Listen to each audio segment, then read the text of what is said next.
Hi everyone. So guys, welcome to a new series where I will try my best to wind up very important concepts for FM accounts and security law paper within just 5 minutes.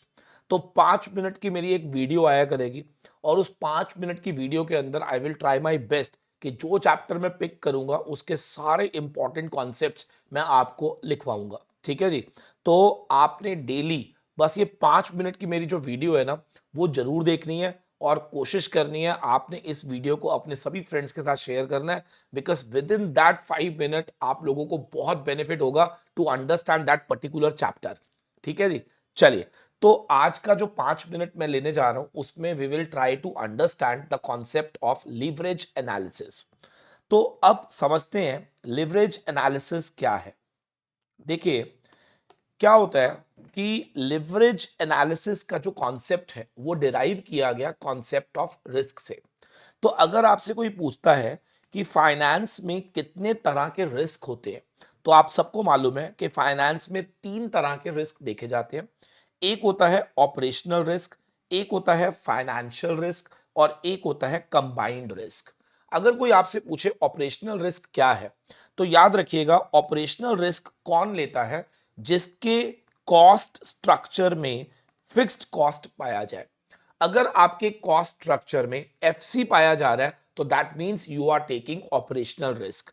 और इसी प्रकार अगर आपके capital structure में यदि आपने date से पैसा रेज करा हुआ है या प्रेफरेंस से पैसा रेज करा हुआ है that means you are taking financial risk. And in case अगर आप कॉस्ट में एफसी और कैपिटल में डेट, ये दोनों चीजें एक साथ डबल ऑब्लिगेशन ले रहे हो तो you are taking combined risk. तो इसका मतलब अगर कोई पर्सन एफसी लेकर आएगा अपने कॉस्ट के अंदर तो हम क्या बोलेंगे, उसने ऑपरेशनल रिस्क लिया। अगर उसके कैपिटल स्ट्रक्चर में डेट और प्रेफरेंस पाया गया तो उसको आप क्या बोलोगे सर, उसको बोलेंगे फाइनेंशियल रिस्क लिया। और अगर आपने एफसी का भी ऑब्लिगेशन ले लिया, डेट का भी ऑब्लिगेशन ले लिया तो क्या आपने कंबाइंड रिस्क लिया। Very good. अब सवाल यहां पर यह है कि कोई भी व्यक्ति जब लाइफ में रिस्क लेता है, चाहे वो ओआर हो, चाहे वो एफआर हो, चाहे वो सीआर हो, क्या होगा उससे। सर याद रखिएगा, जब भी आप रिस्क लेते हैं तो याद रखना है आपको देखने को मिलता है एक रिस्पॉन्सिवनेस। क्या देखने को मिलता है, एक रिस्पॉन्सिवनेस देखने को मिलता है। अब ये रिस्पॉन्सिवनेस का मतलब होता है फ्लक्चुएशन। ये फ्लक्चुएशन कई बार आपके फेवर में होता है और कई बार आपके लिए अनफेवरेबल होता है। और इसी रिस्पॉन्सिवनेस, इसी फ्लक्चुएशन को हम यहां पर नाम देते हैं लिवरेज। तो बेसिकली ये जो चैप्टर है लीवरेज एनालिसिस, ये आपको सिखाता है कि रिस्क की वजह से आपको किस तरह का रिस्पॉन्सिवनेस देखने को मिलेगा या कितना रिस्पॉन्सिवनेस देखने को मिलेगा। राइट। ठीक है सर।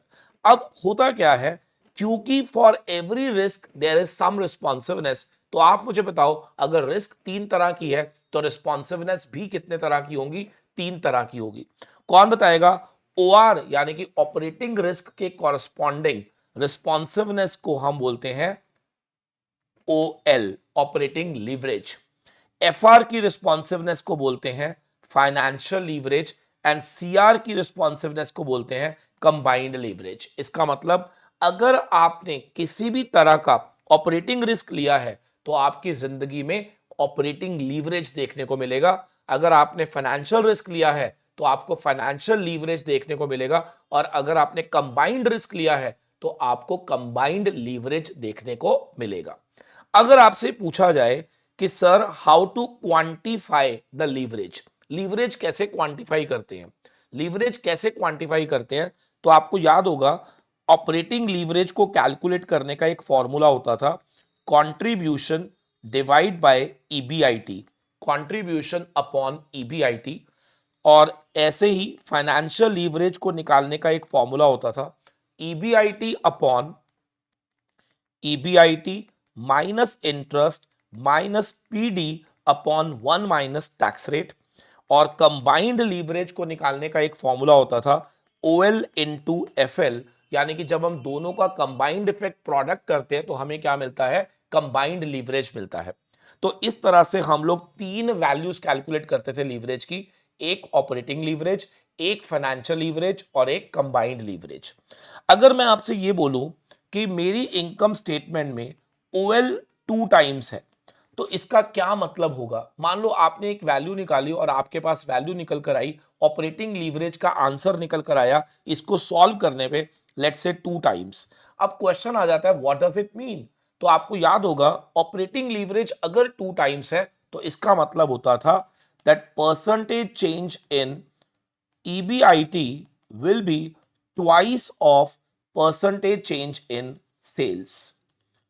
ठीक है जी, यानी कि जितना चेंज सेल्स में आएगा उसका 2 गुना चेंज हमारे ऑपरेटिंग प्रॉफिट में आएगा।